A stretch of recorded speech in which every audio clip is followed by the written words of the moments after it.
24 March 24 1990 என்பது மறக்க முடியாத நாள். 1990 இங்கே அமைந்திருக்கக்கூடிய அனைவருமே இளைஞர்கள் அல்ல. 1990 நான் சொல்றது 34 வருஷம் 35 வருஷத்துக்கு முன்ன அவர்கள் அனைவரும் எல்லாருக்கும் ஞாபகம் கடலூர்ல ஒன்று கூடணும். கடலூர் மாவட்டத்தில் ஒன்று கூடி இந்த சங்கத்தை தலைமையேற்று நடத்த வேண்டிய தலைவர்கள் யார் என்பதை தீர்மானிக்கக்கூடிய ஒரு இதை நடத்துவாங்க. நாமளே நம்ம சங்கத்தை தலைமையேற்று நடத்துவாங்க. எந்த கட்சியும் நமக்கு தேவையில்லை. அவங்க ஒரு தடவை திமுக வந்தா திமுக, அண்ணா திமுக வந்தா அதில் ஒரு தலைவர், காங்கிரஸ் வந்தா அதில் ஒரு தலைவர், இப்படின்னு இருக்கக்கூடிய தொழிற்சங்கங்கள் நமக்கு தேவையில்லை என்று முடிவு பண்ணி தான் நாம 1990 மார்ச் 24 கடலூர்ல அதை நாம செய்தோம். அப்போ பிரம்மாண்டமான இளைஞர்கள் பட்டாளமாக இருக்குது நம்மகிட்ட.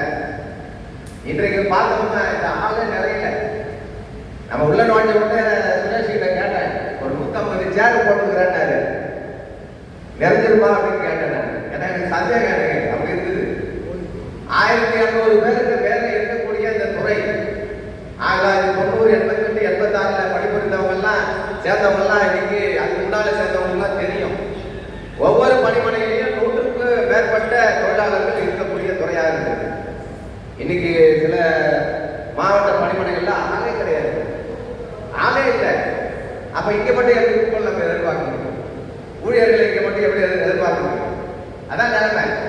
தொடர்ச்சியாக நாம இந்த கோரிக்கைகளுக்காக காலி பணியிடங்களை நிரப்பிட வேண்டும். ஏன்னா இன்னைக்கு தமிழகத்தில் இருக்கக்கூடிய அரசு துறை வாகனங்கள் 28,000க்கும் மேற்பட்ட அரசு துறை வாகனங்கள் இருக்கு. காவல்துறை மற்ற துறைகள் எல்லாமே. அதே போல இன்றைக்கு சிஎம் கான்வாய் வெஹிக்கிள், முதலமைச்சருடைய பாதுகாப்பு பிரிவு, அந்த வாகனங்களை பராமரிக்க பணியை நாம தான் செய்யணும்.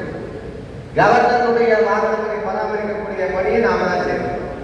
இப்ப இவ்வளவு வேலைகளை செய்து கொண்டிருந்தாலும் கூட அதை செய்யக்கூடிய தொழிலாளர்களுடைய எண்ணிக்கை என்பது இன்னைக்கு இல்லை. அதான் இருக்கக்கூடிய நிலைமை. விருதுநகர்லாம் பாத்தீங்கன்னா ஆளே கிடையாது. தூத்துக்குடியில ஒருத்தர் தான் இருக்காரு. அவரே எல்லா வேலையும் செய்வார். அந்த சீட்ல உட்காருவாரு, இந்த சீட்ல உட்காருவாரு, கீழே போய் வேலை செய்வாரு, சோர்ல அவரே பொருள் எடுப்பாரு. வழியே இல்லை. இன்னைக்கு இருக்கக்கூடிய ஒரு அபாயகரமான நிலைமை இந்த துறைக்கு இருக்குது.